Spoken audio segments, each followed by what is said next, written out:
Thank you very much, Michael, for coming here today for this first interview of the new series we want to make about practitioners of traditional martial arts and how they live their life outside of the dojo and what they take from their practice, long-term practice, into their personal life and work life. So if you can indulge me with a few questions that might get a bit personal, if you don't want to answer any questions, no just tell me. No worries, no, I'm okay. Thank you very much first and foremost for the invitation. Pleasure to be here. So just for the audience, we know each other a bit from a few embrews, and we're talking sometimes on Facebook and stuff like that. But we don't practice together, so we don't have Budo connections. Yes.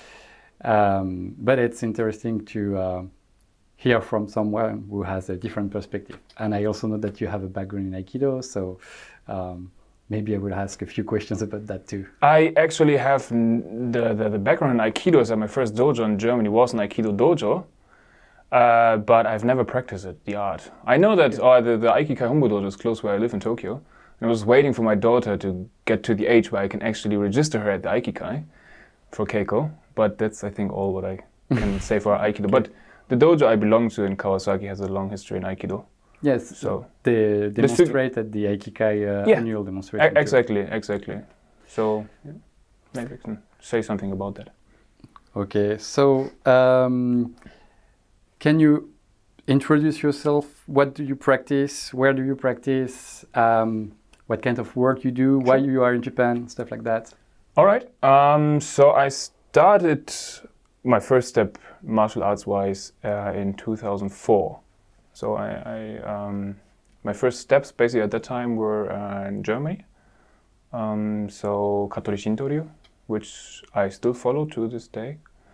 And it was like so many things, like you see an announcement for a seminar, Katori Shinto Ryu beginner seminar, and you go there, and then immediately, like after a couple of hours, you think, well, that's it.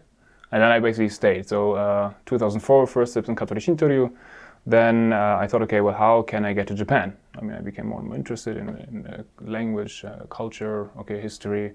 I was never into manga or anime. You came to Japan because of Budo. Yeah, I came to Japan because of Budo. So from 2006 to 2007, I spent 9 months in Saitama here, working in the kindergarten, doing a working holiday.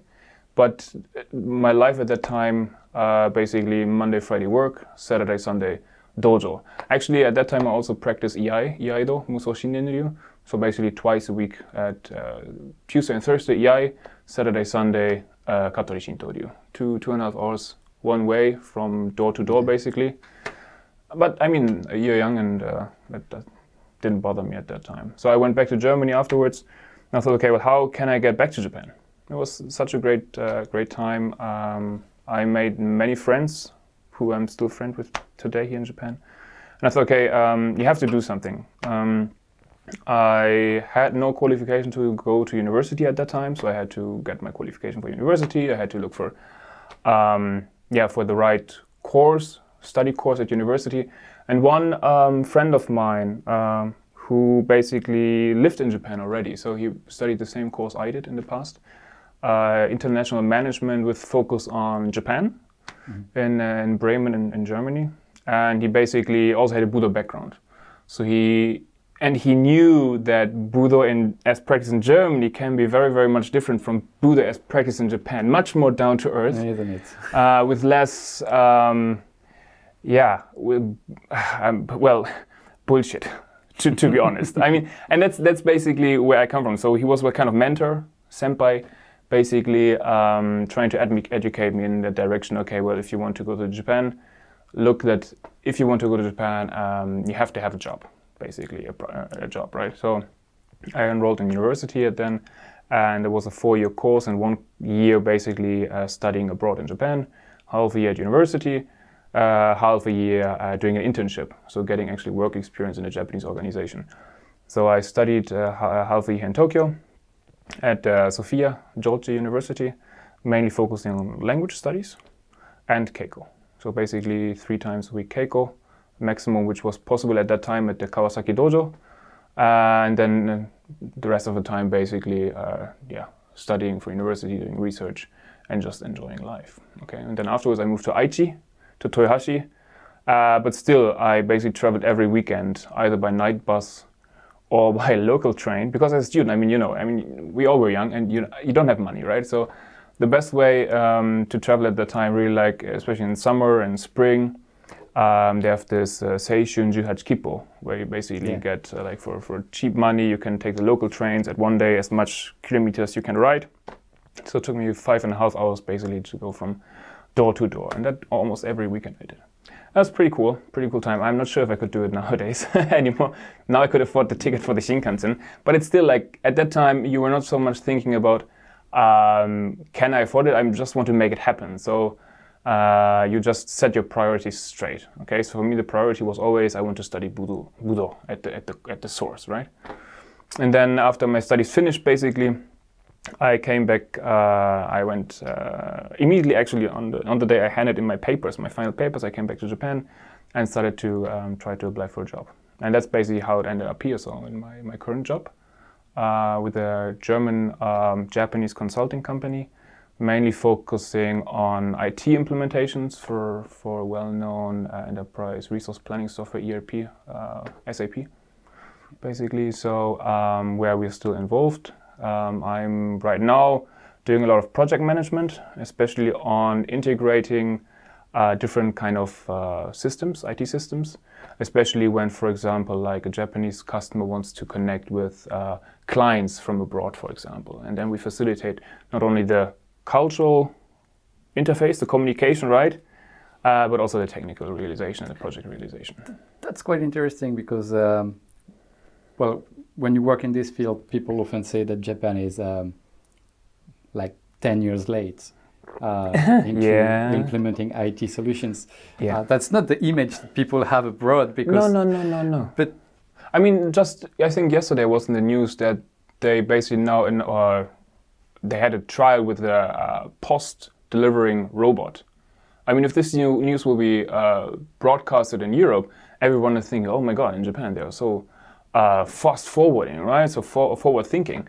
But then in Japan, Hanko culture, right? The stamp culture, sealing culture. I mean, it's totally waste of time. It's like they're more focused on hardware than software. That too. And especially, there are a lot of legacy systems, a lot of old in-house developed systems, which are highly customized. I mean, Japan, they basically invented basically this concept of standardization, right? So Toyota production system, for example, the point is, where is it right now? If I go to my clients, everything is customized. Okay, you can't have any standards, and that really makes it cumbersome because from a project approach, from my experience now, is that from a Western side, we say, okay, well, we got now maybe 85%, 80% of our requirements, let's go. We solve the problems on the way. For Japanese organizations, when we have a Japanese project, everything has to be 100% clear before the first step is being taken. And that's why in Japan, normally, especially also IT projects, take a long time, a lot of manpower, and are not very efficient. Okay, they're very expensive. We are currently implementing a system for a client, and one of our competitors, they basically proposed a timeline of 2.5 years, and we have 1 year. Okay, so, and we got basically the deal, and we are now basically in the process of rolling this out. Okay, but it's just that the philosophy we have is much more different. It's different from a Japanese classical approach. So it seems like I mean, here we have the same approach. We don't wait for everything to be perfect to start, but because we're also foreigners. And I always thought that it looks like in Budo, for my experience in Aikido, but maybe you can tell me if it's the same in Katori, it's like in France, you have to know many techniques, but if you don't do them very well, it's okay. No, you have just to have a broad knowledge of what Aikido is to get your first dan or second dan. In Japan, you have to know maybe 20 techniques, it has to be clean. Absolutely, yeah, absolutely. In our dojo, it's the same. We have the first 20 minutes, 30 minutes are basically Kihon Geiko. So Suburi, Kamai, so really focusing on the basics. Okay, and everyone has to do it. If you practice 1 month or 1 year, 50 years, it doesn't matter. Everyone is practicing it. Okay, so and we focus a lot on the basics because we all the time go back to the basics. We learn the first level of the Kenjutsu kata, basics. Okay, we then go to the higher level kata, we come back to the basics because this will then influence what we have learned before. So it's a circle, okay? We always come back to certain stages in our development, okay? And there is no time to just waste it, okay? We don't want to create waste, muda, right? So if you see someone, if you're long enough in Japan and you look at other people, what they do in Budo, then you know, okay, they don't produce waste, okay? Their movements are clean, they're efficient, what they do, there's no hade, okay? There's no that it's too flashy, okay, that they're jumping around, twisting, whatsoever. They're very focused, they're sometimes very simple techniques, okay? And that's why you know, okay, what they're doing is very, very good. So I like it when there's a straight and honest approach, as well as in business, as well as in Budo. That's what I like. Okay. How do you translate that in the consulting job you do? How do you explain to the Japanese customer that, we're going to have to release, and maybe not 80%, let's make a deal, 90, and we'll fix the rest in the way? The problem is that first, we try to keep as best as possible to the standard because other companies already did it. Why do I have to reinvent the wheel, right? Especially in a software tool like SAP, there are a lot of predefined processes, right? So there's a lot of standardization already done. Okay, so why not use this knowledge? Okay, and then we ask, okay, well, you have so many different processes. Are they really necessary? So what we often hear is, yeah, we need to produce this Excel spreadsheet. By the way, Japan cannot work without Excel and facts. That's two of the main points why Japan is also so slow, right? So take Excel, take facts, and the whole economy would break down. It would just not be possible anymore. Yeah, even banks processes data customers with Excel. So. Absolutely. And then, we just ask the customer, okay, why do you need this report? Yeah, because it was done always like this. And then you ask me, who is receiving this report? Yeah, no one. Because no one is checking it. They just do it because they did it always. And this, to get this mindset, to have this change, getting into the heads, that's the difficulty, right? And that change needs a lot of time because convincing people takes a lot of time. And because if there's something new and you are basically foreigner, as a consultant firm, if you're a foreigner, you're a foreigner towards the company base, to your client. You don't know the company, you want to implement something for them. They get the user on the sales side, right, or IT side. They get just the message from the boss, basically. You have to be available for those people because they want to ask you questions, because they implement something. And then those people, they feel, okay, well, will this change affect me negatively? Because you go into their comfort zone, right? And going into a comfort zone in Budo is the same topic, right? Yeah. Because in Budo, every time you practice kata, it's always different. No kata is the same, right? Every partner is different. I train with sensei. Tensei is very, it's like, right? Goes as of here, right? So in a senpai is like this, and then I train with foreigners, okay, Japanese, and they are always different. They have all their own styles. So you have to be able to adjust to each one of them. And that's what I like about Budo, that every time you pick up your sword, it's basically a new challenge, okay? It starts from zero, basically. You try to apply what you've learned so far into this new scenario. And it's in business, I think, the same topic. I think that for most people watching Koryu kata looks always the same. Yeah. So, it might be the same for Aikido, for example, or whatever. They see twice the same techniques, look the same. But maybe the feeling is stronger with Kenjutsu. I don't know. That's the feeling I would have from the outside if I didn't know that the precisions of the movements that you do actually influences a lot the way you move. And it's really tiny things that make things completely different. Absolutely. It's the same at work. I mean, are with a customer or a user on the customer's end, and the guy thinks that's going to be negative to me because I'm going to have to adapt to a new system, and it's going to be a pain. How do you explain that to these people? In Japan, I mean, this is again one of those typical cultural peculiarities about Japan is information sharing. In a Japanese organization, everything is shared. If we have meetings with Japanese clients, always from different teams, people are involved, because even if they're not directly involved right now by what we are deciding or want to decide, they will be in the end. So they need to be kept in the loop. And that's why first meetings in Japan take a very long time. And that's why basically if you want to communicate your message, okay, then you really have to communicate the whole picture.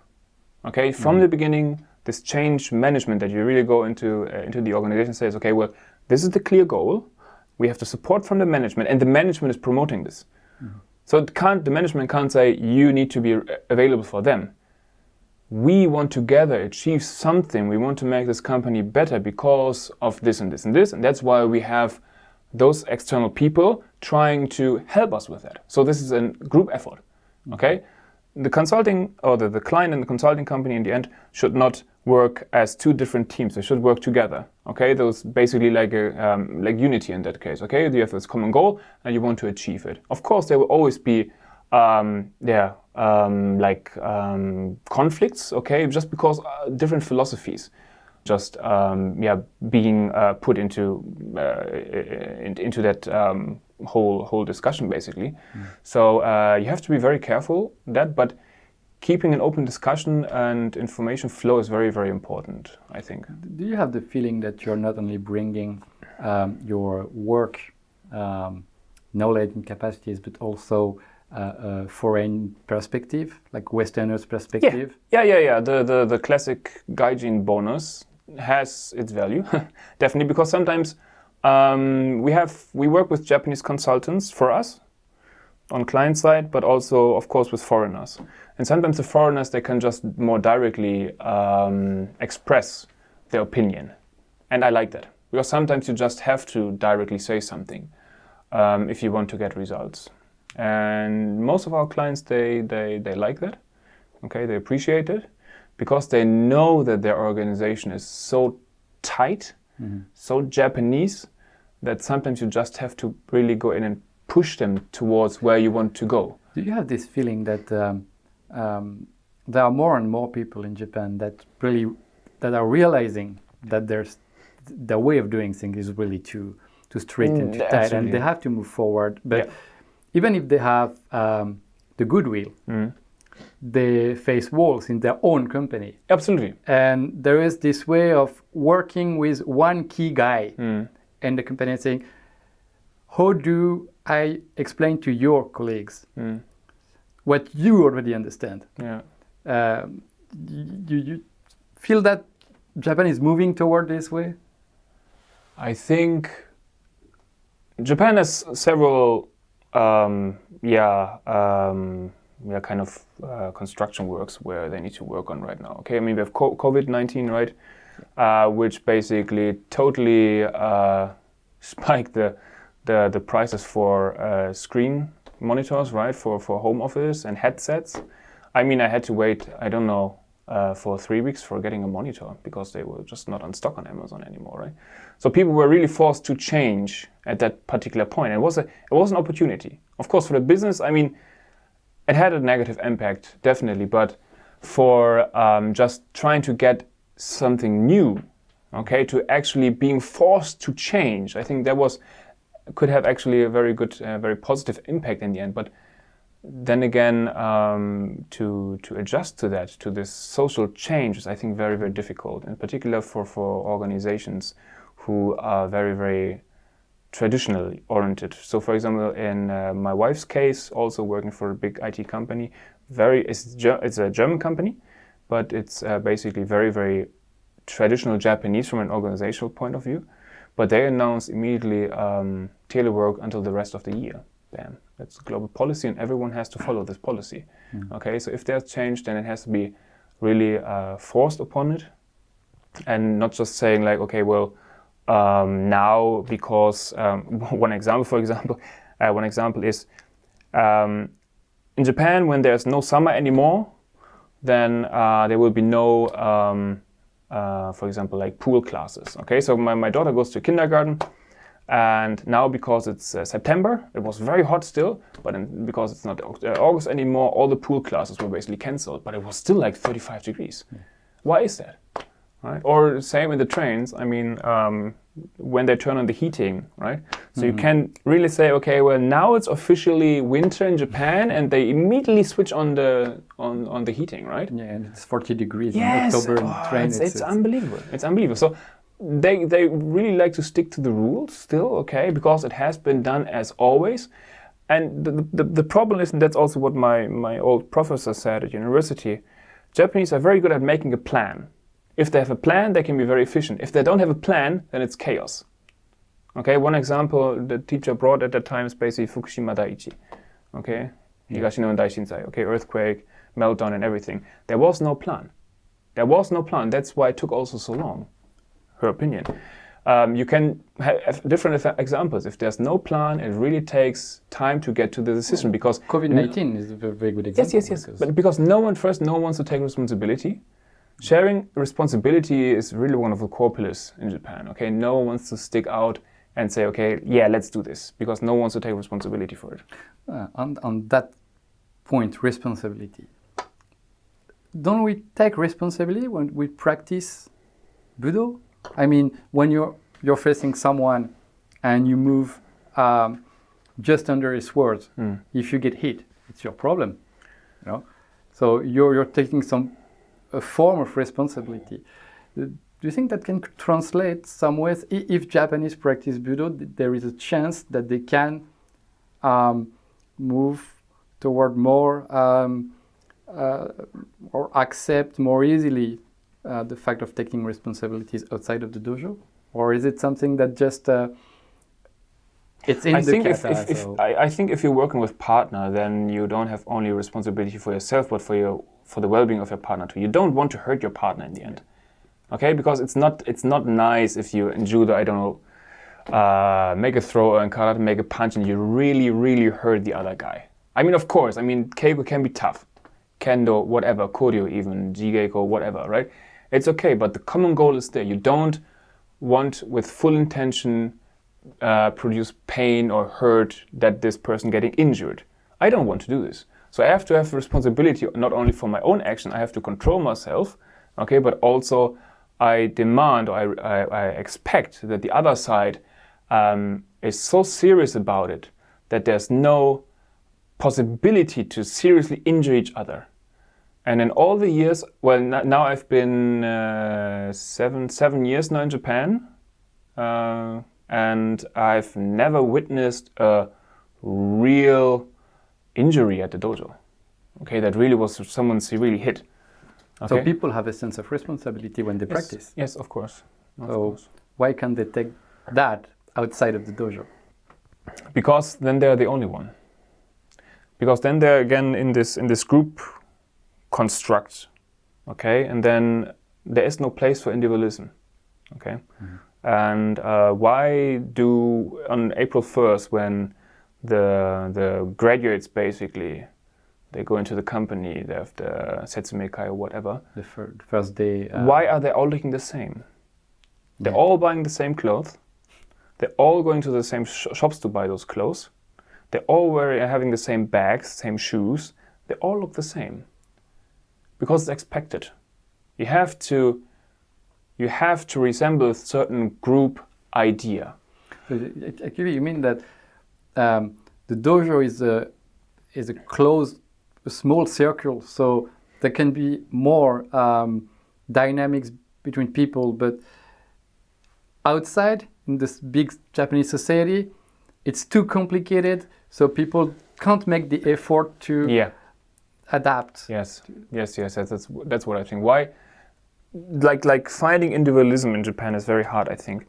That's why you have, for example, like in the past, when you still have the garake phones, right, which are still used, you have hundreds of different designs.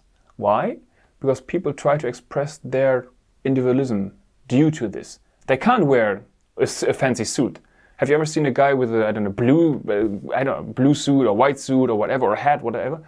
I mean, because it's not accepted, right? You have to wear the necktie. Oh my God, if he's not wearing a necktie, that's not good. Okay, you can't do this. And if the government say it's cool business, so you have short sleeves, then everyone wears short sleeves. Right? Everyone has to wear short sleeves, right? Because it is expected from you, because, there's the rule, basically. Everyone is doing it. And this is, I think, one of the big hindrances here in Japan, okay?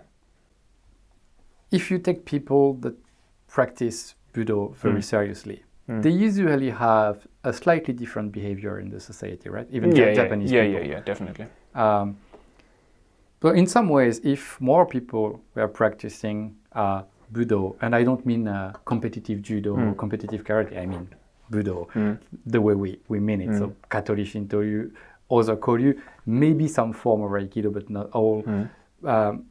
If people were practicing those Budo more seriously, do you think that it could help push the society in the good direction?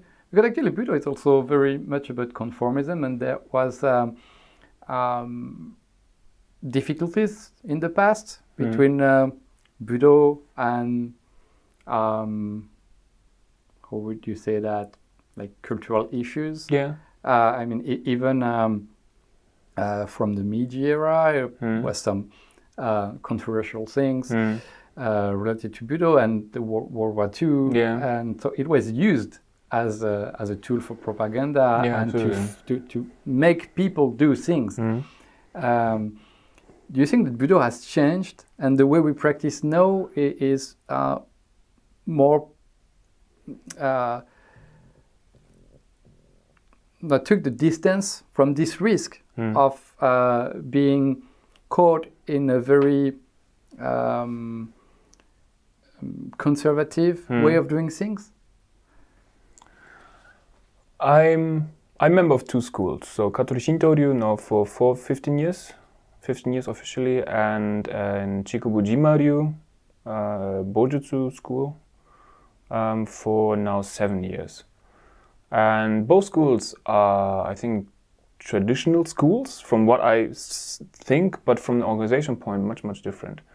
But the common goal, the goal you have in this group is the same. And I know stories from before the war, from right after the war, bubble economy until now.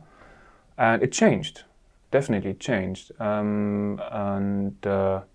It got more open, more also Western oriented. So Sugino Sensei, when he came first to Europe, to France, right? There were a tremendous amount of students who wanted to learn Katori Shinto Ryu, right? So he was basically one of the first people promoting Katori Shinto Ryu in Europe. Okay, so I think that the influence of Western practitioners to Budo was important to keep those traditions alive, as we know also due Don F. Draeger and his pioneer work basically, and then later different generations. And right now coming to Japan to study Budo is not that uncommon anymore. I mean, there's so many foreigners, students, and later coming here for work who are practicing Budo, and I think it's a very good thing. And it's a very good thing to get those younger people, okay, those more open-minded people with the right perspective into the dojo. I mean, my teacher is now almost 80. No, 80 actually, 83 this year. And so he basically practiced since he can walk. So he basically, from the war until now, basically experienced everything. And of course, the way he teaches, the way he treats people, interacts with other Japanese people, changed throughout the years. But I think that from the point right now, we are in the position where we actually also can change things. Okay, so like new ideas, for example, getting into the dojo to just like say it's not that as traditional as it was maybe previous to the war, because that's completely different time, right? In that case, this self-development aspect of Budo it doesn't seem like it was like that before the war. It's something that came after. And do you think that it just went more and more and more powerful with time, and that maybe this idea of self-perfection, the Ningen case, this famous saying, is actually something that is still in progress? Absolutely. We have one document in our school which was written by the teacher of Sugino Sensei, and he basically talks about Budo and Bojutsu. And especially in Europe, people try to very harshly argue that those things are two different things. Okay, yeah, you're not practicing Budo. Oh, I practice Bujutsu, and it's totally nonsense in my opinion. Okay, so this teacher said basically, no, Budo and Bujutsu are basically just two sides of the same coin. If you practice Bujutsu, the technical aspect of a school, and the more you think about this, about the consequences your training has towards others, okay, the more you go into this Budo topic, the more the mind, the philosophy behind it, okay, you actively connect the technique with the mind, okay, and how to also deal with others, okay. As I said, kata keiko is a chance to get into a discussion, maybe fist discussion, sword discussion, whatever, but it's always the same. You start from zero and then you engage with those people. And in the end, you bow to each other, and then everything is good, and you go to the next partner. Okay, so I think that especially, I think Mike Skoss was it who said it. In Japan, everything is case by case. So my school can handle like this, and the next school handles completely different. But that's the way, and I think this is also a kind of individualism. Okay, so that the special character of the schools is still preserved as it has been preserved 50, 100, or 200 years ago. Yeah. Actually, I had a teacher at university who once explained that you can see Japan as a huge circle with Japanese people. And within this circle you have old Japanese people and a bit younger Japanese, young Japanese. You have different circles. And actually old people don't talk to young people. That's two different circles. And then within those circles you have like Budo circles, because you do Budo or tennis or soccer or whatever. And Aikido and soccer won't talk together. But inside the Aikido circle, you also have old people from these other circles. And it's like many circles overlapping together, creating extremely complex human relationships. Yeah, absolutely. Because you can be on the mats and with an old guy, and you have like 10-year experience and he has like 2 years. He's a beginner. So he's going to respect you like you are his senpai. Yeah. But as soon as you are out of the dojo, it's over. It's over. It's like he's talking to you like you're nothing. And it's extremely strange to see this. Yeah, and I think it's referring to this uchi and soto basically. So either you're in the club or you're not in the club, right? And if you're in the club, then you can practice with bank presidents, with doctors, lawyers, with people who work in the harbor, at Tsukiji, or whatever, right? They come to the dojo, and everyone is the same, basically. It's only you are being distinguished by your experience, basically, okay? And that's why we have people in the dojo, especially like older people recently, who joined like plus 70 years old. They joined as freshmen. Right, and that's amazing. I mean, I'm not sure if I would see the same in Germany, for example, but in Japan, they come, they do the kengaku, they sit down, watch, and the next week they want to practice. Right, and it doesn't matter if the guy who's in front of you, basically trying to teach you something, could be your grandson, right? So it's really like, okay, well, the common goal is there. Let's try to reach it together.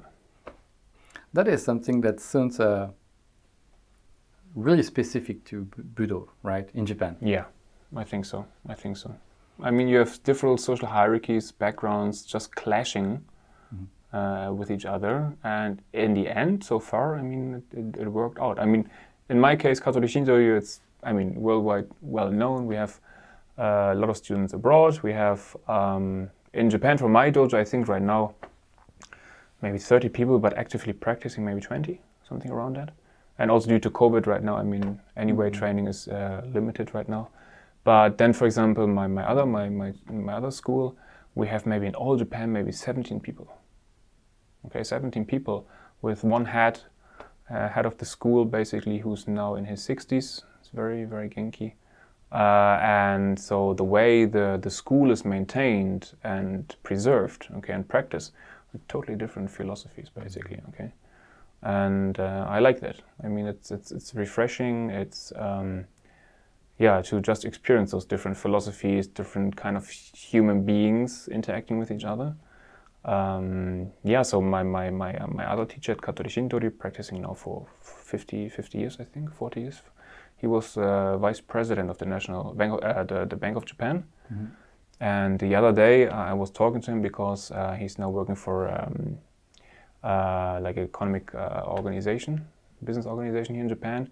And he basically completely stopped going to work. I mean, he's basically retired, but he said, like, I'm having everyday Zoom meetings, Teams meetings, Skype meetings. And I'm saying, wow, I mean, 70 plus and still on top of everything and chatting with people in South America, in Europe, in Frankfurt, for example, or London. And then in the dojo, you're like, damn. I mean, it's a complete different type, right? Mm-hmm. But still, it's good to have those people and to get those different kind of social classes or social from different social classes to know each other and to interact. And I think it's especially for foreigners, it's a good way to learn to experience Japanese culture. Okay. Yes, certainly, and it gives you a landing point when you arrive in Japan, which is it's a focal point basically. So you have something, you go there. I'm not sure if you become friends with the people at the dojo, but they are your dojo people, right? They're basically your second family, right? So it takes time, but if you're in, you're in, and then you're in. In my case, I landed at the Hombu dojo, and it's like 100 people training at the time, so it's a little too big to have really such strong connections. Absolutely. But of course, I mean, especially between foreigners, because much less foreigners than Japanese. Yeah. So the connections are very strong. Yeah. And on the teaching side, so you're not a Budo teacher, but I imagine that when you have like foreigners coming, or new people coming, as a senpai, you have to teach.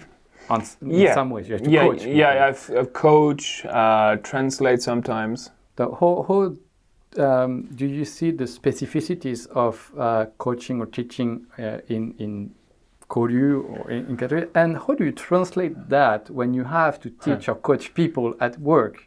Keep expectations low.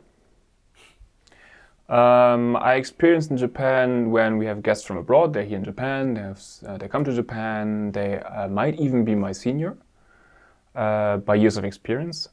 And the problem is they expect something. They expect something because they're older, they have more years of training, that they will be treated differently.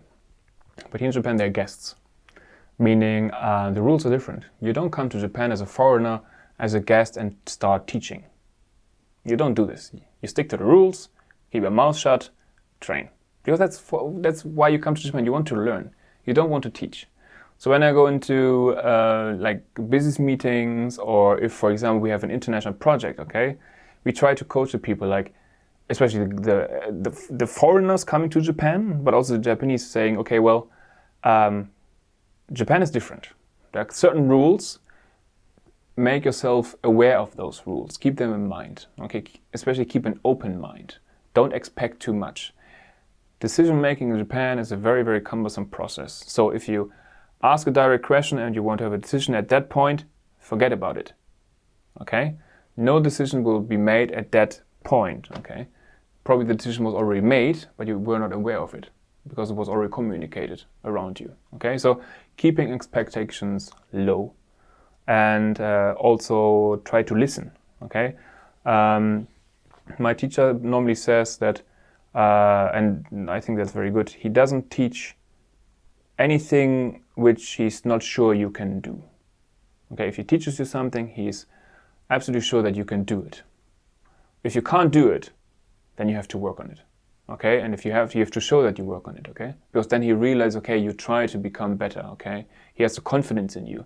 But if you're not trying actively to become better, if you don't try to work on what he was teaching you, then he might not teach you the next time, okay? So you have to show the ability, the will to actually proceed in your development. Okay, and I think in business is the same. You have people coming to Japan, they want to do it by the book 100%, but 100% by the book is not possible in Japan.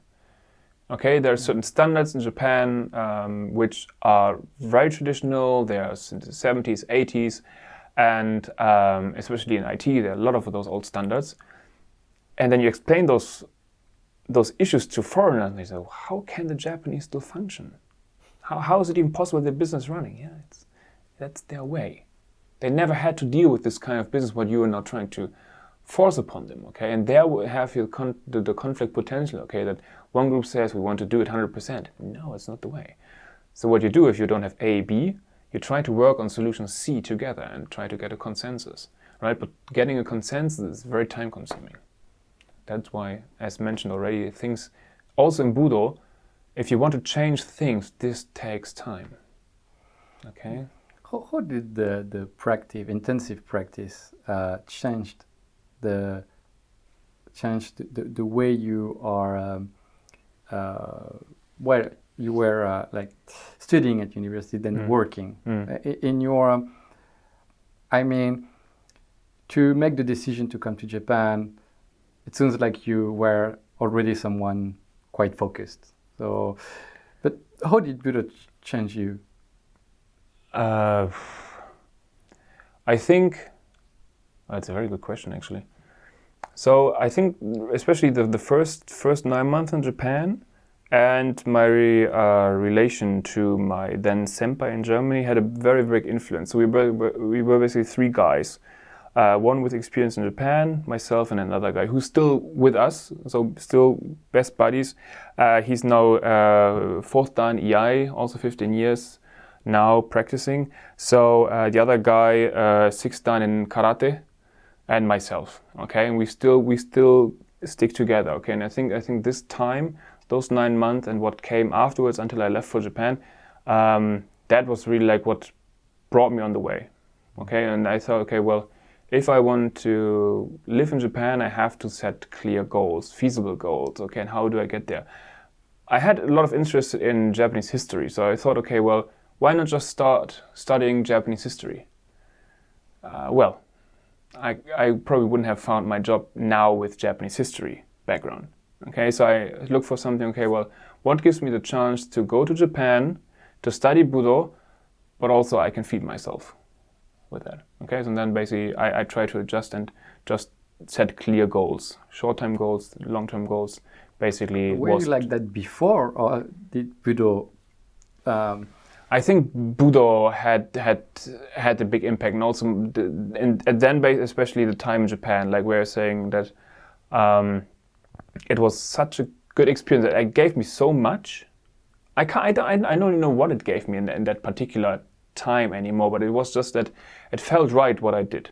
Okay, Sunday morning, 5 o'clock, waking up, leaving the house just to be an hour earlier at the dojo to do my own practice a bit. So then Sensei would come and correct a bit, give some comments, and then he would start practicing. Basically, training session at that time I think was 4 hours basically, right, straight. Okay, and that would then basically be repeated every Saturday and Sunday, or just taking the night bus from Aichi. I mean, it's also like 7 hours ride just to study Budo base. So you have to basically take the extra mile, walk the extra mile to go there. And I think that this going the extra mile, so trying to become better, okay? If I go tomorrow to the dojo, I want to make progress compared to what I've done last week, okay? So the continuity that you want to improve yourself, I think if that doesn't come natural, then I'm not sure if Budo is the right thing, because you're being challenged all the time. And if people are facing challenges, they want to get it, basically. They want to reach it. And I think that's very, very interesting in Budo, where you have this challenge. Okay.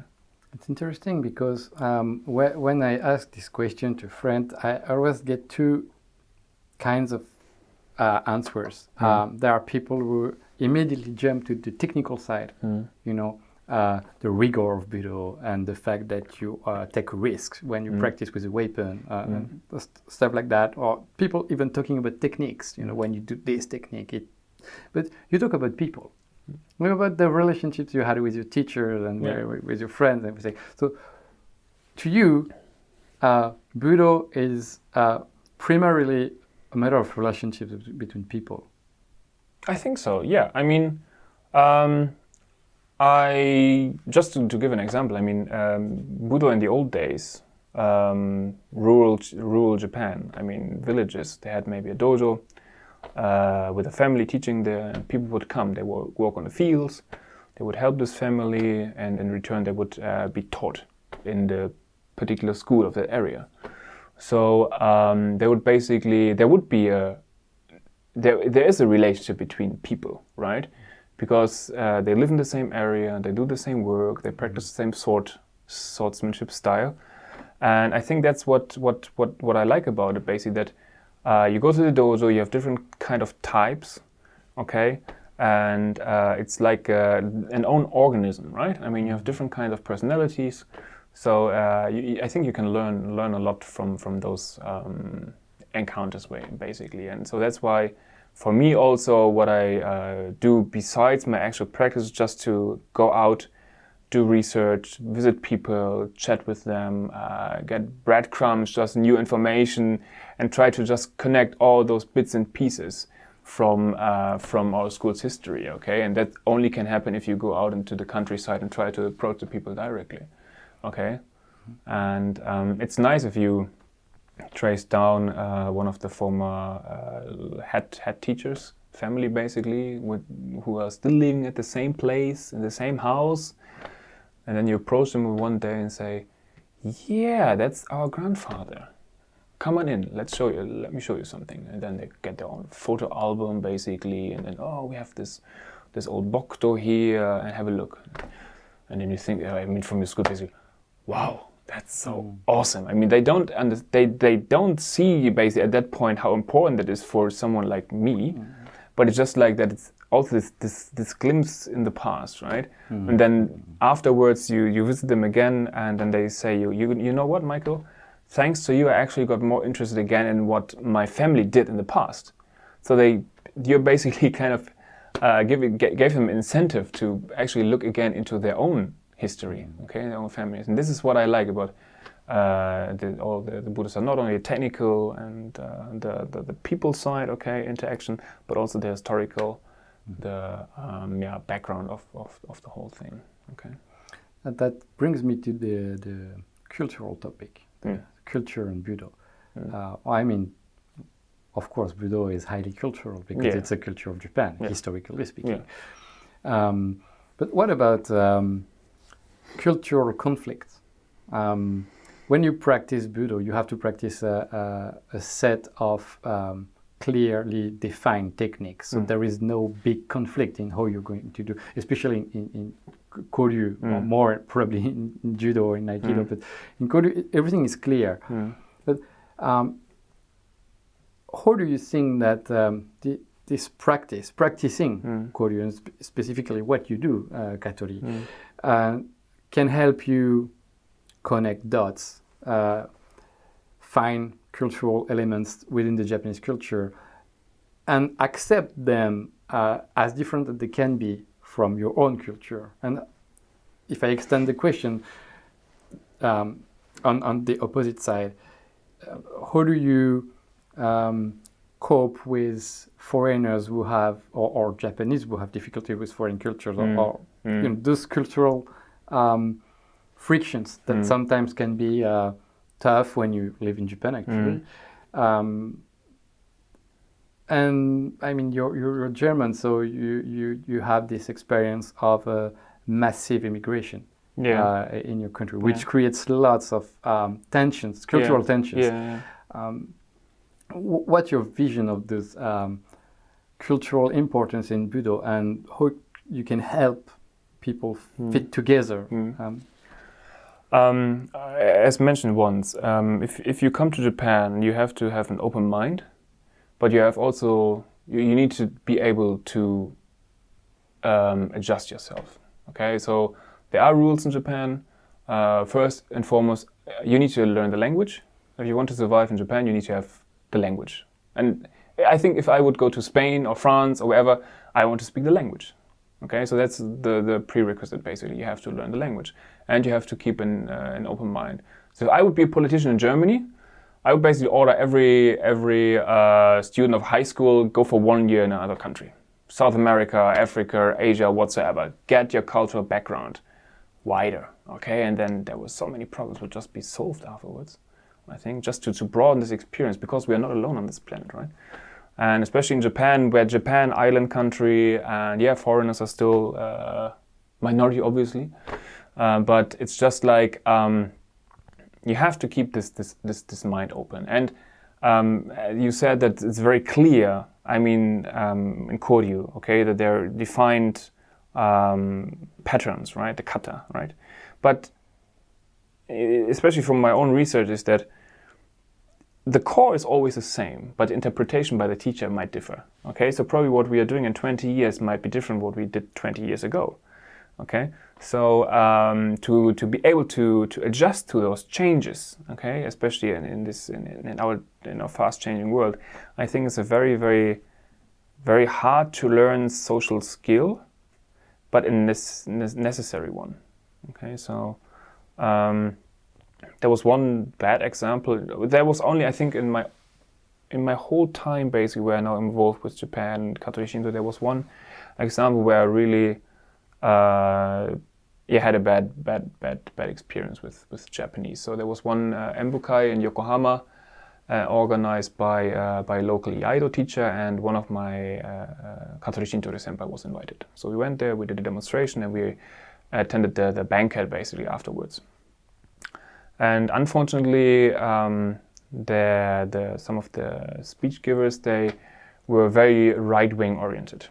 Okay, so a lot of this Uyoko stuff discussion came up, and like at that time the textbook revision for high school students was big in the news, and there was a lot of right-wing propaganda going on. And there was another guy, actually, it's very funny, an embassy guy from, I think it was the US embassy, who's doing Toyama Ryu, but Bojutsu, right? So really like something which was made to cut down, right, people in war. So, and he was standing next to me basically, no, I can't take this, and he left. And I left afterwards and never ever attended that embukai afterwards anymore, okay? So it was just like, I mean, I don't want to, I can't change those people, okay? I mean, those were old people, 70 years, 80 years plus. So I just hope that the younger generation, because those were teachers, right? Mm-hmm. Those were EI teachers having students from Europe present. How do you feel as a student from Europe if your teachers basically saying that Nanking, the massacre of Nanking never happened, kind of stuff? And it's just like, come on, that can't be true, right? So that is really something where we as a student need to be careful, not be dragged into that kind of situation. But if it happens, that we have a clear positioning, because I don't think I could learn under someone like that. Okay, they're just my principles I have are just, yeah. Do you think you can learn Koryu or Katori specifically without coming to Japan? Never ever? I mean, just do the technique? No.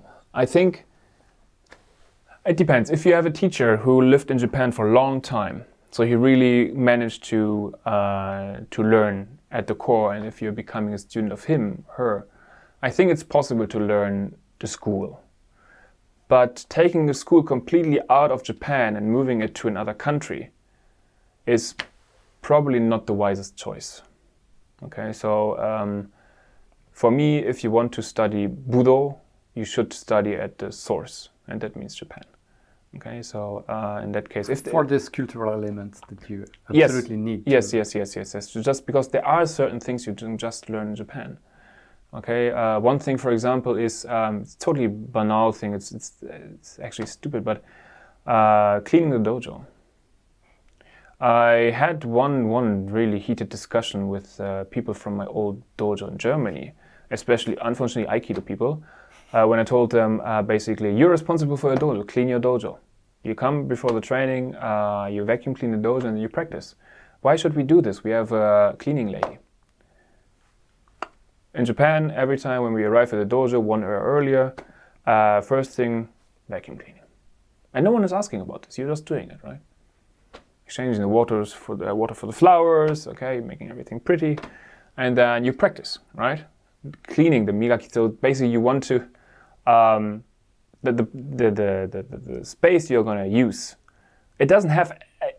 If it's clean, of course it's clean. I mean, every day basically it's being cleaned, vacuum cleaned. Okay, so there's not much dirt, but to have this procedure, even it looks silly from the outside, I think it still has a very good cultural impact on yourself. Okay, they're the component that brings the dojo quite close to the Shinto religion and the kigare, the purity, and there is this cultural connection also that we don't have in Europe. So maybe there is connection.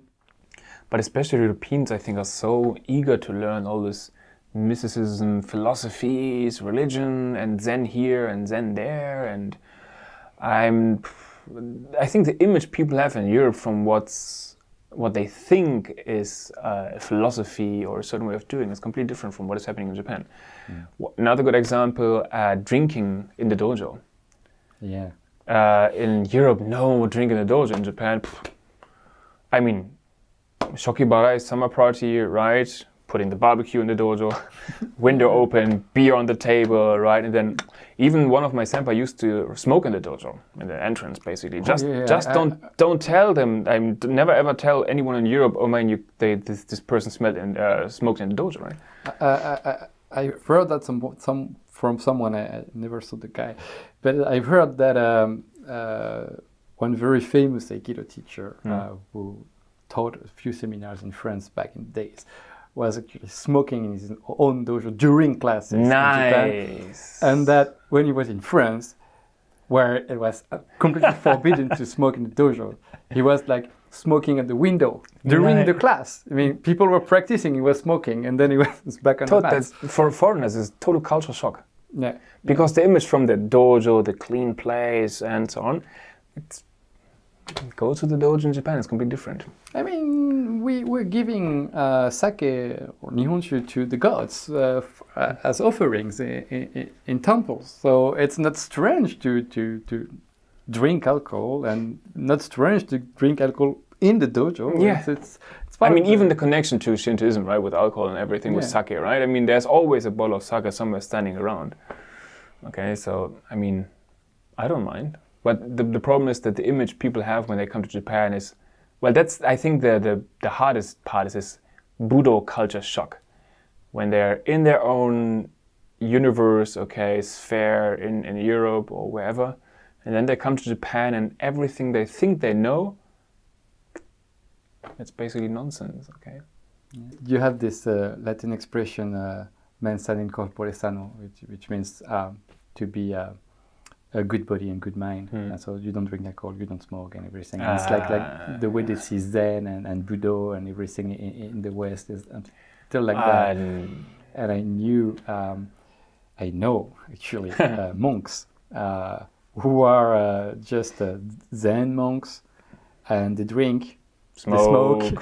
they everything's okay. Do gambling. Honestly, I mean, drinking. I mean, Budo and drinking is, well, you normally can't avoid it. I had this monk at a funeral.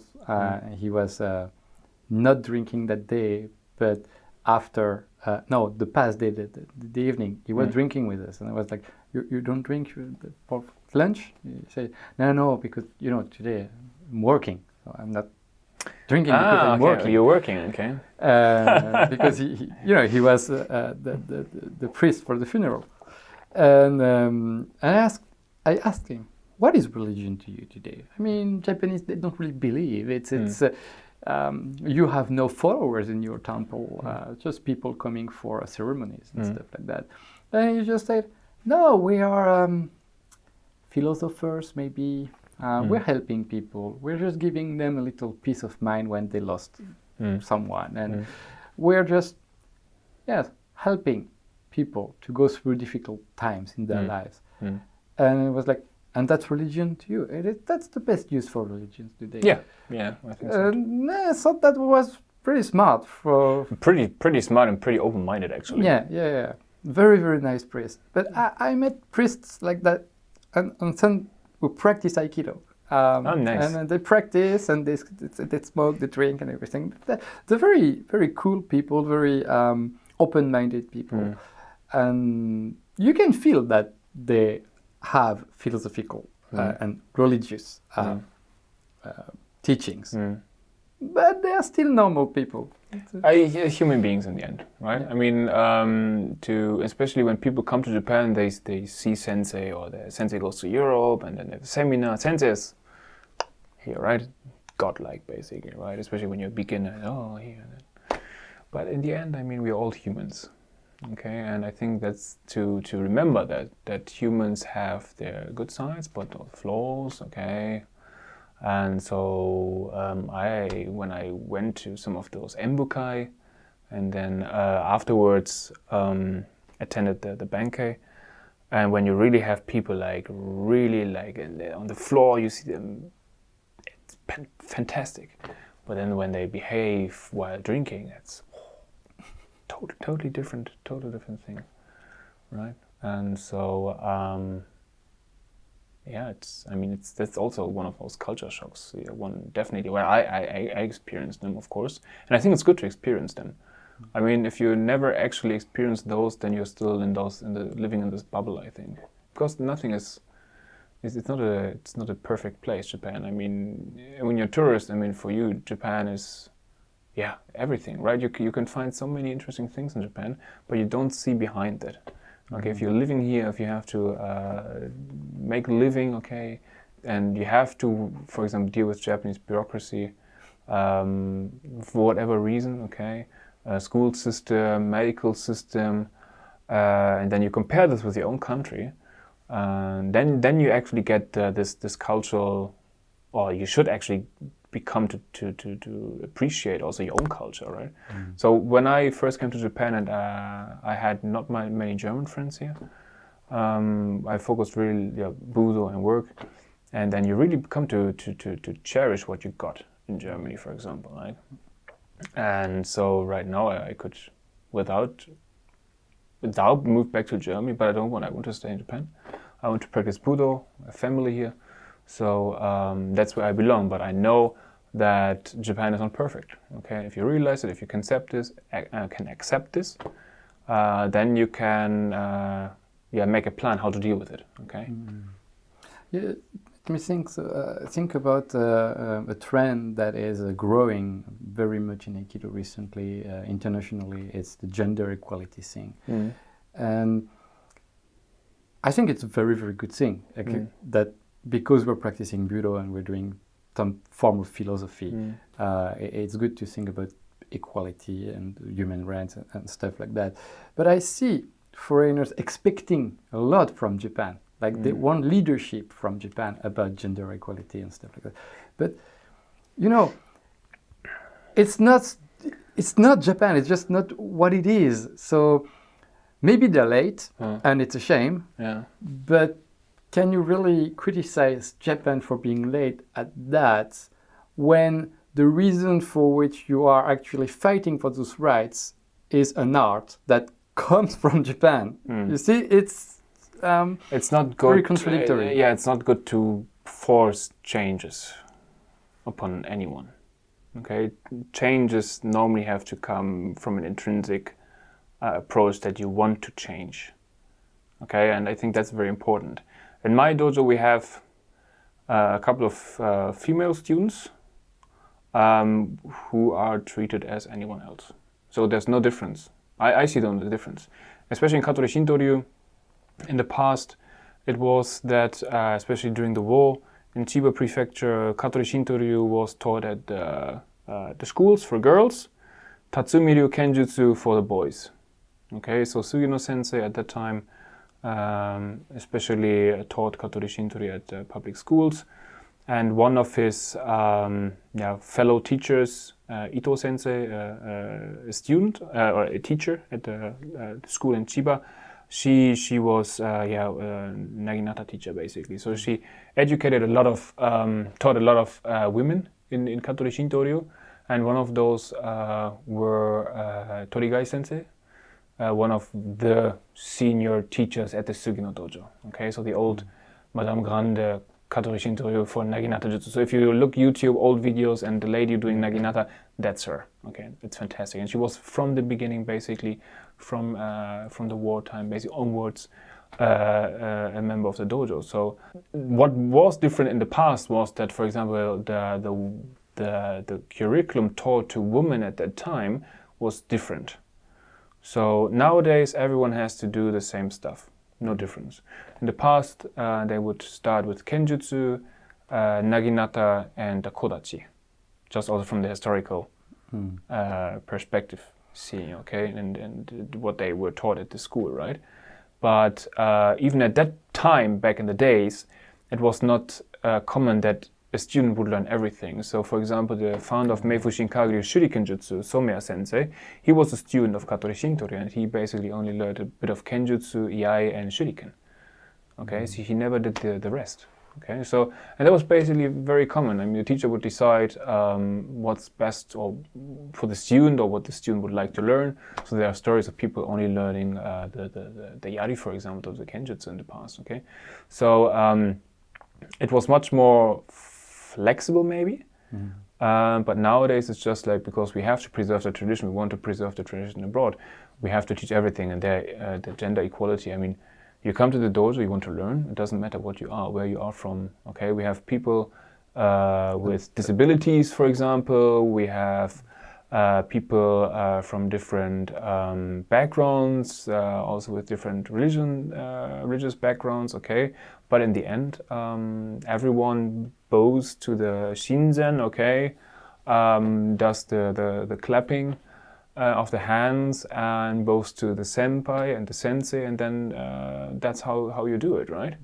I never thought about religion when I bowed to the Shinzen during my Torei, right? Or during the Reishiki in the beginning, right? It's never that I think that, or that was something forced upon me that I have to believe in Buddhism or have to believe in Shintoism or something, because it's a ritual. Yeah, it's a ritual. It doesn't mean that because I'm not a believer in any god, basically. But I acknowledge that people were influenced 600 years ago because they were believing in something. And many stories from the classical, from a classical perspective, have this divine influence. Okay, and I can acknowledge that there might have been influence, but what was the cause for that? It can be anything. Okay, so for that, I mean. Coming back to the original question, quality topic. But we can't ignore that there are very few women soke or high-level teachers in the overall Koryu world. Yeah, I mean, I don't mind if there's a woman at the top. For me, I mean, as but long some as people seems to mind. I mean, because it's Japan, but. That's the same thing. I mean, Toda-Ha Buko-ryu. I mean, it's not a school which I'm very much familiar with, but one story Alice Emdo told me once with Nita Sensei. Basically, they were supposed to go to an Embukai, and Nita Sensei couldn't make it, so she was appointing Alice to be the daihyo, the representative, basically. And it was communicated, and she got calls from other teachers. Why she's sending a foreigner as a representative for this demonstration. And it seems she got furious, and they told him, just, it's not your business. It's our school business, and if I appoint someone to be the representative, this person will go and demonstrate, and you are not allowed to say anything about it.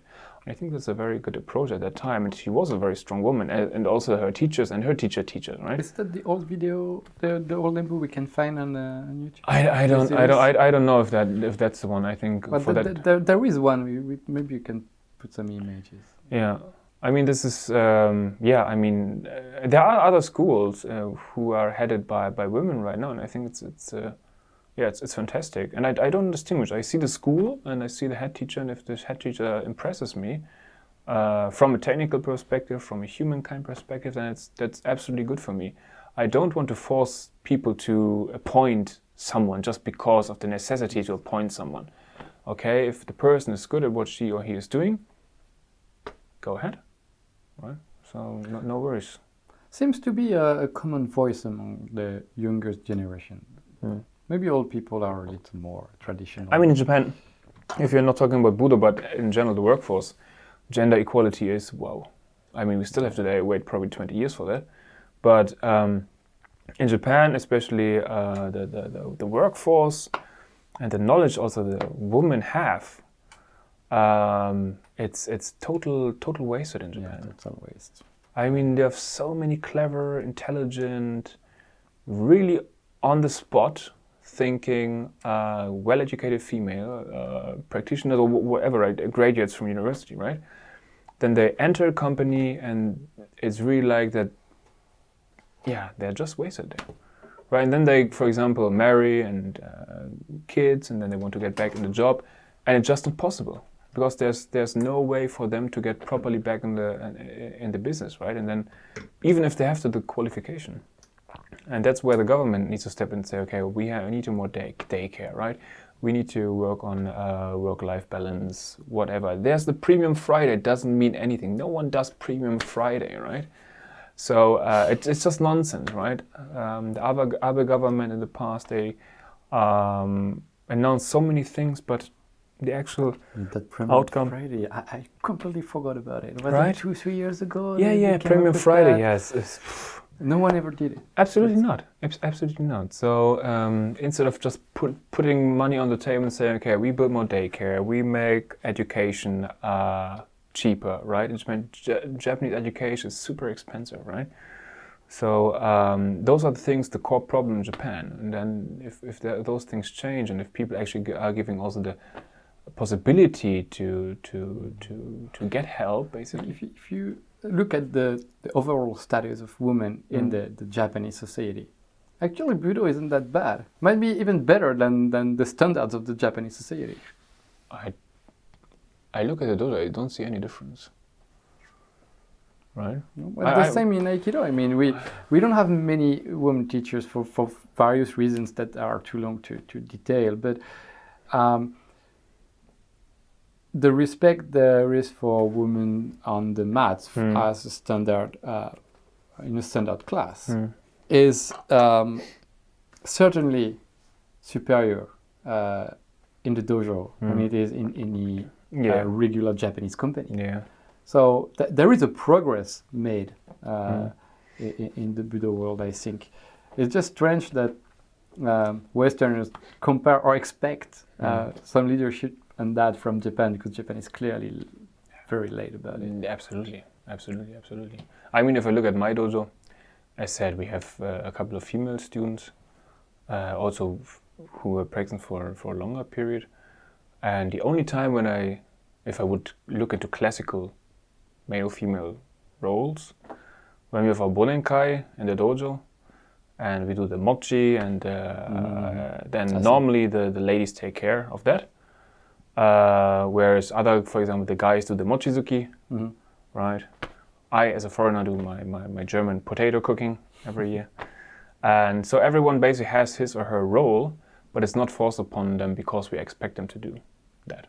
Okay, it's just because we know they are good at what they are doing, so why shouldn't they do it, okay?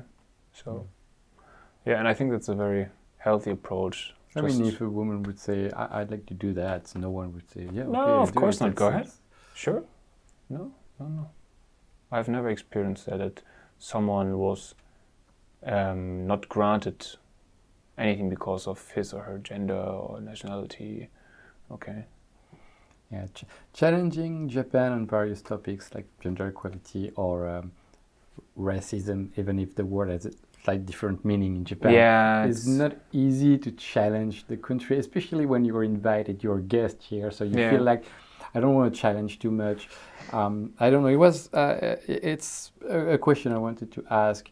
I've heard from I think he's an Australian artist, Tim Minchin. He said in a very inspirational speech, stop to be anti-stuff, be pro-stuff. And I thought that Budo was kind of about that. Yeah, you're not here to complain against something. You're not here to complain against the technique. You're not practicing against your partner. You practice for your partner. You practice to get better for something. And when you focus more on the positive things, it makes things much easier in the Japanese society. You can really push your own ideas to people without comparing with their views. You know, it's not like what you're doing is bad and what I do is good. It's like, I do it this way. Do you want to hear it and learn from it? If you like it, you can take some from it. And if you don't, but just let it. It's okay. I don't know if you have this feeling, but even in Budo practice, I have this feeling that there is an exchange, a cultural exchange with people that goes in a rather positive way. I think as long as the core is preserved, so the core principle is preserved, and there's, especially in core, a lot of flexibility also. So what I learned is that I don't listen to what people tell me and take it as it is. I like to question things, not in a negative way, just to get a second opinion or a third opinion from a different perspective. So when I'm being taught, or when I hear people say our school is 600 years old and the techniques were never changed, that's questionable. That's questionable, right? And I try to, I know it's questionable because I did the research. I know that what we're doing nowadays, it's not what we have done 600 years ago. And that it's just not possible. It's not possible. I mean, first we have different social systems, okay? We have different historical events which took place. We have total shifts in governments, right? We have shifts in people. School was moved. We had wars, okay? People died. It's not possible to preserve something in that variety or in the broader sense, right? But the core is still there, right? And the core was always preserved, okay? But maybe this teacher added something, this teacher maybe scrapped something. I remember an interview I made with Alex Bennett, and he said schools that have not evolved are dead. Yeah. Because they were not relevant to the time, so they're dead. And the schools that are remaining evolved. Yeah, one way or the other. Because something that cannot evolve just die. Yeah. And I think he did the research, so he knows what he's talking about. Yeah, of course. But it's true for everything, not only for Budo. So. Yeah, I mean, if you want to preserve something, try to preserve it in the best way possible, but don't try to let it die because you just want to stick to it. Some people are doing that actually right now in some schools in Japan. And this is the wrong approach. I mean, in this time where we are right now living, it should not happen anymore that a school has to die out, because there are plenty of people who would love to study things, right? But let's come back to the Katori Shinto Ryu example, right? If people tell me Katori Shinto Ryu, oldest sword school and 500 years, or the no change of techniques, I ask them, okay, what's your proof? Yeah, I read this in a book. Yeah, but have you ever actually seen historical documents on that? Have you actually seen how people wrote down the kata 150 years ago? And have you compared what you've done today? No. And I tell them, well, yeah, maybe you should do this kind of research, because this gives a very refreshing perspective on what you're actually doing, and brings you a bit back down to earth. Because especially foreigners like to basically boast with what they're doing. Okay, and I think I mentioned before, especially those long-term residents in Japan, so I'm really talking about like 20, 25 years, you never normally hear them anywhere online, because they don't have to boast or spread their propaganda, for example, right? They're here, they're diligent practitioners, they're established people, right? and you meet them at the Embukai, super nice people, but you will never hear them or see them online. Yeah, at best they publish news sometimes, and Yeah. They don't rent. No. And there you can actually see if you have, personal opinion, if you have to have a social media manager for your school, then something is not going well. So a school who has no Facebook account or Instagram account, I like very much, because they basically try to focus on what they're doing. But of course, I understand to attract new people, it might be a tool to just spread the word. Or it can be a social tool to reach your own students on a daily basis, especially during the COVID crisis. Absolutely. But the focus, I mean, really, I see for our dojo, in the past we only had a really old homepage, really one page where like a load of text, and it was scrolling. And so really it was just like, okay, we put some text online and that's it. And that, for me, that was absolutely sufficient, right? But if you need a fancy homepage or posting every day on Facebook with and today we did this and that and I'm not sure if that's a healthy approach. I mean, I don't like promotion of stuff, of schools. I mean, a healthy promotion, yes, but it should not be because I want to promote something. Okay. Well, the problem is that when you start promoting something and you're really aggressive about it, you're just one step from teaching to the student what he wants to teach and not what you have to teach him. And then you start changing things. And then that's what happened with the judo, karate, aikido, and many budos who literally do commercials, put money in commercials, and have teachers that have to be paid, and in order to get paid, they have to get students, and they have to give them what they pay for, when they think they pay for, and that's difficult. And that's also the problem with professional Budo teachers, I think, because they have to have some income in the end. So where they can get the balance? Okay, so I have friends who are professional Budo teachers, but I also see that that is not an easy way to make a living. Okay, so for when I came to Japan, was basically first and foremost I needed a job with a secure income, and then I can concentrate on everything else. What do you think, being a professional Budo teacher, is Budo something you are professional in, or is this not just a support for life and you need something else? And Budo is not everything. I mean, Alex Bennett often says it's a framework. Yeah. So it's a framework for something. If you don't flesh it with something, then it's empty. Yeah, I think that's a very good comparison. My teacher, he was an engineer in the past, so he was for months. He wasn't even in Japan. Okay, Middle East, okay, or wherever. And then basically he had to take over the dojo, and then he was basically put into the position to become the teacher at the time, the head teacher at the time for the dojo, right? But it was never that he had to make this his profession.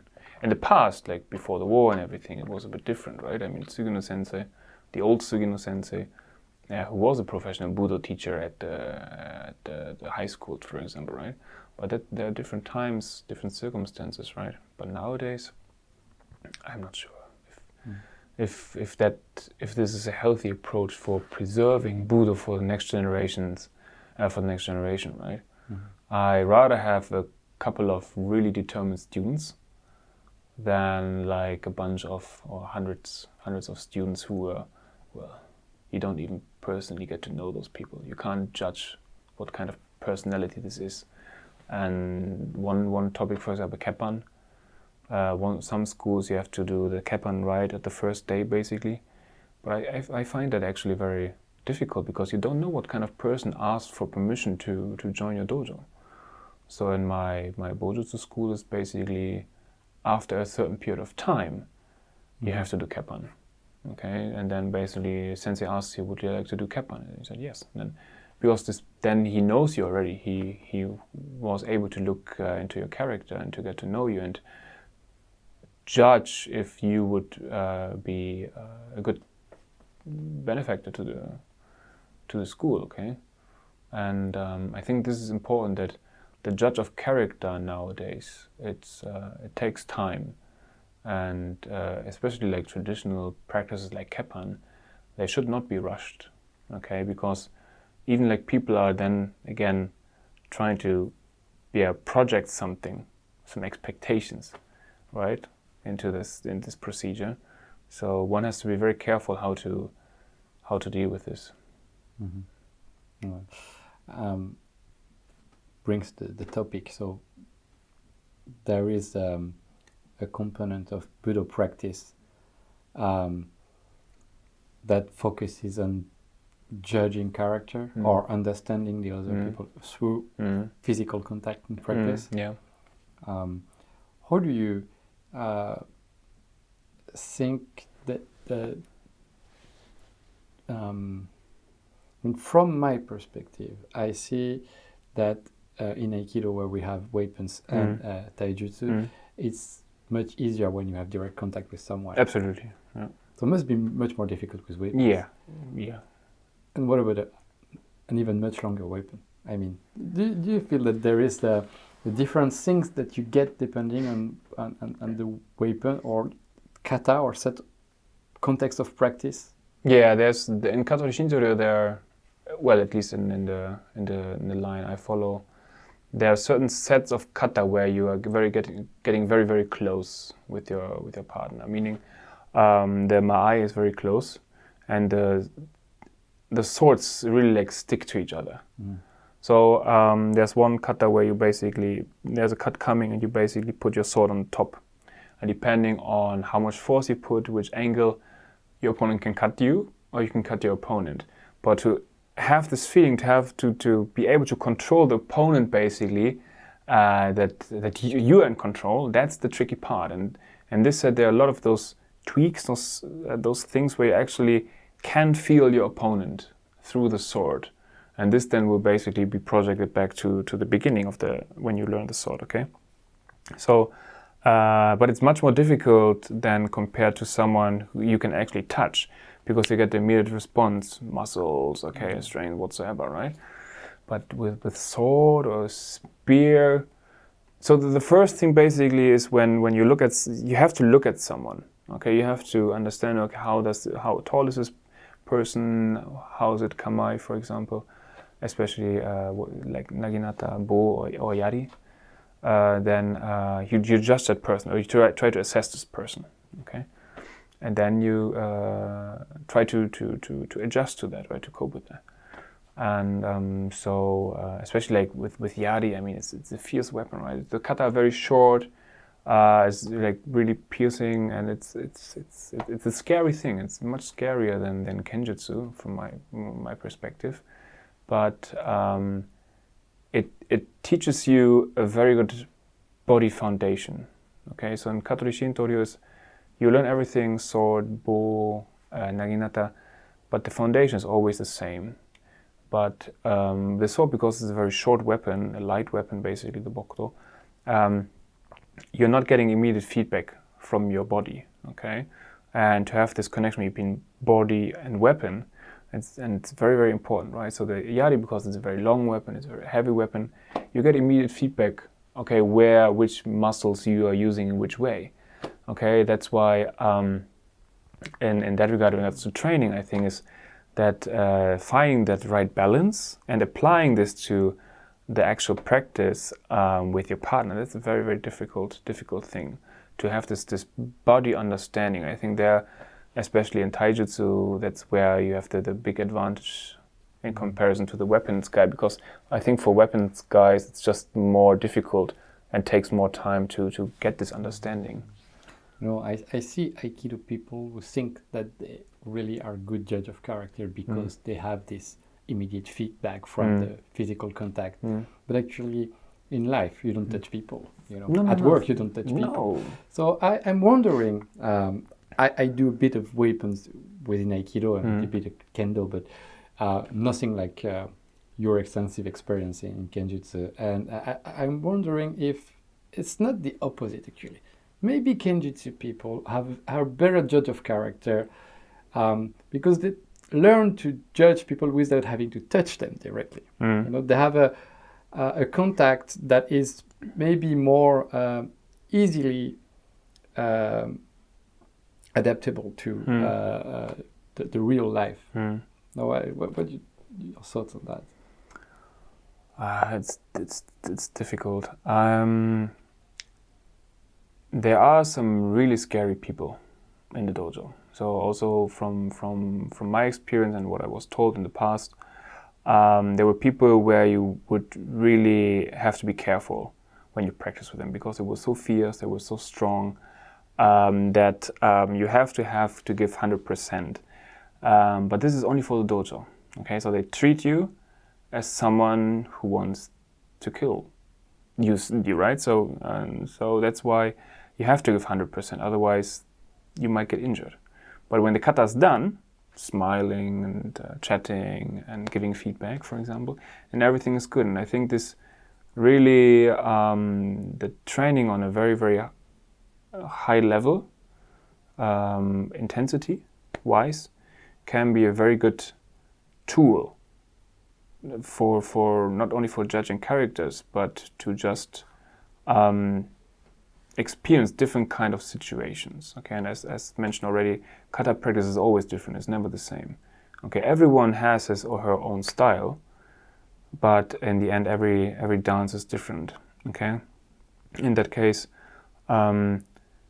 because we are not touching people basically, so we have to rely on what is between those two people, so the sword and the sword, and it's actually a very difficult question. Maybe I need to think about it one more in detail next time. Yeah. Back on a personal question, because I think we all think about it right now. It's the hot topic. How did you manage to with the COVID crisis? I mean, you probably stayed in Japan, I guess. Yeah. We have kind of. I couldn't return otherwise, but. I mean, the dojo was closed. Practice and, dojo was closed, obviously. I mean, dojo was closed for a couple of months. Confined home a bit, I guess, for a while. Yeah. We stayed at home, telework, okay, and I tried as best as possible to just do my suburi, okay, every day, even if it was just 15 minutes, 20 minutes, just get it done, to just keep the practice ongoing, okay. But then after a while, the dojo was open again, but not fully. Okay, so even now, basically everyone has to wear mask, no ki-ai allowed, no chatting basically, or close chatting, maximum 10 people per class, and that's how it's working right now. But it was a tough situation. But in the end, it's just Budo. There are much more important things right now. Taking care of one's family, okay, that the family is safe, and well, that you have to eat something, right? So meaning make sure that your job is good and working. And that's where people struggle, especially also in Japan, right? There were so many news articles of people really suffering, and at that moment you're not thinking about your training, right? But it's just like. We had to deal with it, and I think Japan managed it one way or the other. Right now I think it's going up, but how the government reacted in the first place wasn't very clever, to be honest. But now looking to Europe, like Germany yesterday announced like 4,500 new cases. I mean, imagine this in Japan, right? Yeah, in Japan would be catastrophic. Yeah, I mean capacities and the hospitals and everything, they're not prepared. I said no plan, right? No kata, basically. Even though I'm not really sure that they have a national plan, but I'm not really sure that each hospital really has a plan in case of really big surgery. In cases, it's kind of scary actually. As far as Japan is doing good, it's okay, but if it gets really bad, I'm not sure Japan is really good at dealing with. I mean, earthquakes. They're used to it. They have plans. Plan is a kata basically, right? They just do it, right? But something like COVID is. Yeah, and Japanese, they don't need 6 months to make plans. They need 6 years. So. Right. So it's good to be back at the dojo, and what I always find remarkable, at least as my personal experience, even if, for example, if I'm ill and I can't go for 2 weeks, for example, to the dojo, that you develop bad habits. Because you're ill, you have to make a break for 2 weeks or due to Corona, and then you get back to the dojo, and then sensei says, well, you lost your bad habit. Why did you lose a bad habit? What have you done? And I think this happens to me often, that you were so focusing on something, right? You were practicing it very much in detail, and you developed this bad habit. But then afterwards, because there was no necessity to get into that mindset anymore, this bad habit was basically forgotten, right? So sometimes this break time has a very, very nice side effect. You can't practice maybe as much or in the frequency you are used to, but it's still, because you're not forgetting, the good things you won't forget. Okay, if I would stop Katori Shinto Ryu now, in 5-10 years, I could still do a kata. I'm very much sure of it. Okay, and probably not much difference, right? But just to have something just to clear your mind, because you're not being, you're not in that situation right now that you have to basically get into this kata mode and this mindset right now. This is very, very, very important from time to time, just to really like shut down everything, focus, and then get back to the dojo. And so for me personally, honestly, right now, how the dojo is managed, the training is more intensive because fewer people. Okay, everyone is aware of the situation, that it's not an easy situation. You have to wear a mask, which is it's horrible. The kokyu and everything, breathing through mask during keiko. And no kiai. It's in no kiai, yes, right. It's completely different, especially during the summer heat. That's I wouldn't like to experience that again. But again, that's keiko. You do it, you endure it, and you get better. You get something out of it. Okay. And personal life during the COVID. I mean, you no extra kilograms, no. No, I don't think so. But no, I mean, it was like we had to take care of our daughter, obviously. But also the kindergarten very quickly said, okay, well, we would appreciate if you would keep the daughter at home, but we know that for some families it's just not important. So we kept her for a while at home, but then she got bored and friends went to kindergarten again, and we basically sent her also. And if you have a very rational point of view on those things, I think that then you can judge whether or not is it good for your kid or not. And we stayed at home basically. In the morning I took care of her, of my daughter, and then in the afternoon my wife took care, and we just tried to arrange it. And it was okay. I mean, productivity-wise for my company, nothing changed. It was okay. Yeah, I ate better. Yeah, I think we all did, but less junk food, and less convenience store food during lunch. So really proper lunch with good points. But as you said earlier today, the COVID crisis might actually turn out positive for Japan in many ways. I hope so. I mean, all this teleworking stuff and proposing or this kind of change. Yeah, on the long run, it's probably going to push. I hope so. Yeah, I hope so. I mean, Japanese people are good with tech, basically. So setting up a Zoom account, for example, or PC, that they can do that. I mean, how many elderly people are using smartphones, right?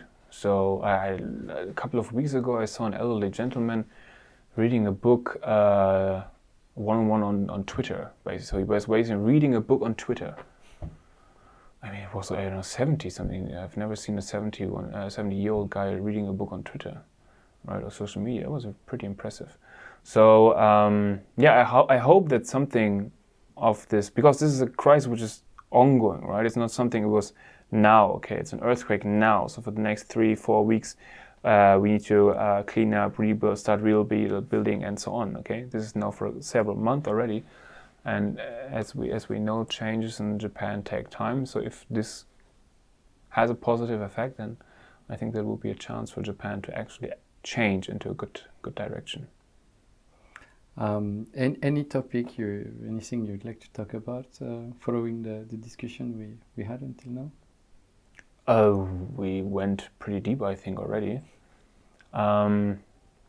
Maybe just some advice for people who want to come to Japan. So.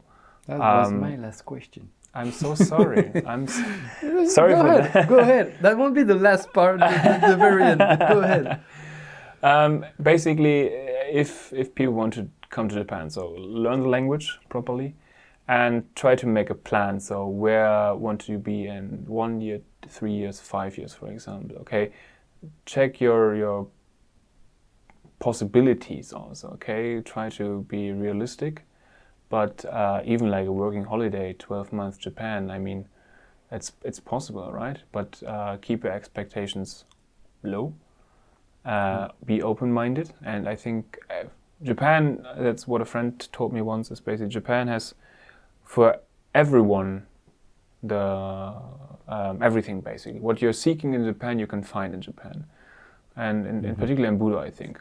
Okay, so with it in mind, basically with this in mind, I think one can have a really good time in Japan, also being successful in Japan. But you need to have this cultural open mind, basically, to if you want to live here without getting depressed in the end. Okay. Yeah, quoting Alex Bennett again, but who else? He said once, don't try to be more Japanese than the Japanese. You also have your own culture. So absolutely, you're coming here to take what you want to take from it and be yourself. And I thought it was very smart because many people come here convinced that they have to fit in, and actually we never fit in. Never. Of course not. We're not Japanese, right? We never fit. We never fit. But it's okay. That's okay. But we adjust. Yeah. Okay.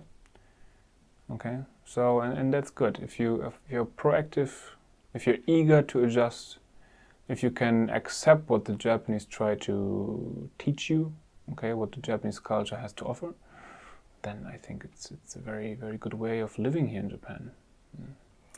Maybe a few books or movies or any cultural support that could help people get this point of view?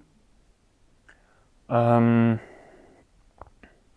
first, obviously, what Alex Bennett wrote. Second, if you want to study Koryu, definitely still koryu.com. Yeah, right. Discuss site, the old one. Yes, it's very good. We used a book in during our university. It's more like on management and but also in regards, for example, product management, or if you want to sell something in Japan. So this is actually a very, very nice book just to get an idea basically of how also business in Japan works and the peculiarities. Okay, so I can provide the title later. Yeah, sure. And it's in English. It's not very expensive, but it's written by a professor from Sophia University. We'll put the cover somewhere here when editing the video. Good. And then just try to read as much as possible, keep an open mind, and then try to also get in touch with people in Japan who have been here long enough to know how things are running and to give you advice, because everyone needs a buddy or a senpai or mentor, okay?